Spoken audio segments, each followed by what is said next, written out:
probably I wouldn't have been here if I first didn't have the interactive teammates from each of the schools.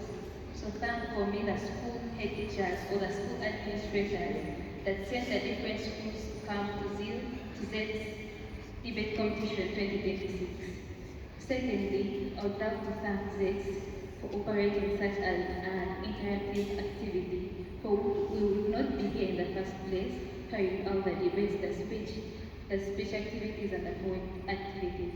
Bestly, I thank my patron, Madame Maria, my coach, Mr. Kelvin, and my school, the head teacher, Madame Deborah. Thank you very much.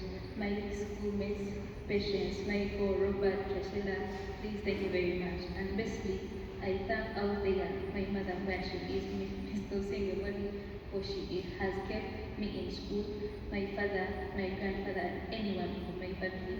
Please thank you very much.